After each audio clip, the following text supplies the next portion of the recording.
For all the latest updates, subscribe to News9.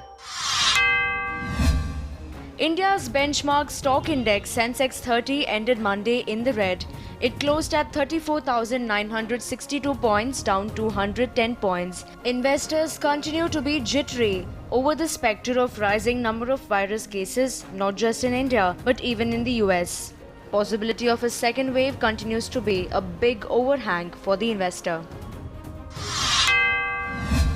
Currency analysts believe that the Indian rupee could be in a sweet spot against the US dollar by the end of the current calendar year. It is being projected that the rupee may even test the 75 level. The Indian economy could experience a current account surplus this fiscal thanks to robust dollar inflows and low global crude oil prices.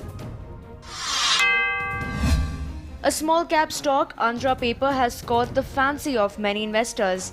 On Monday, the stock ended up 20% at 254 rupees on the Bombay Stock Exchange.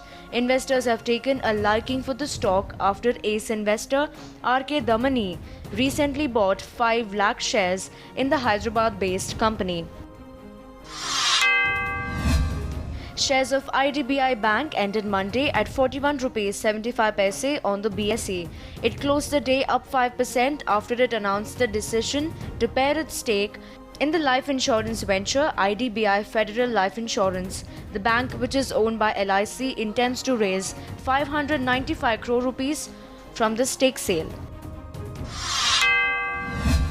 Overhang of higher dose of sin tax on its principal business, tobacco, has hit investor sentiments in ITC. The company deals in software to soaps besides cigarettes. The stock closed at 197 rupees 2 paise, or up 1.2% on Monday on the BSE, with over 2.64 million shares changing hands.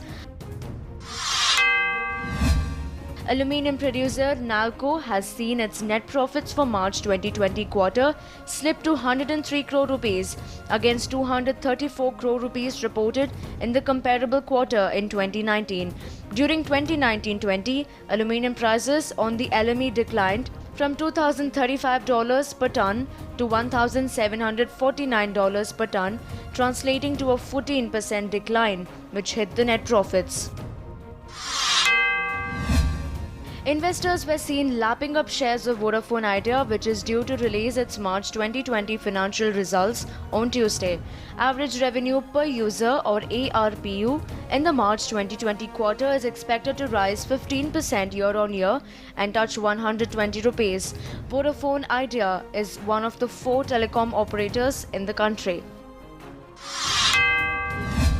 State-owned telecom operator Bharat Sanchar Nigam is not too enthused with this #Boycott China campaign. BSNL authorities believe that banning foreign vendors could escalate costs by 25%, besides causing a delay in procuring the necessary equipment.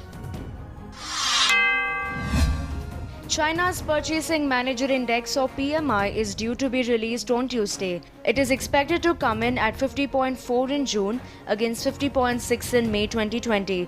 A reading above 50 indicates an expansion in activity. Factories had been shut in China post the outbreak of the COVID-19 pandemic.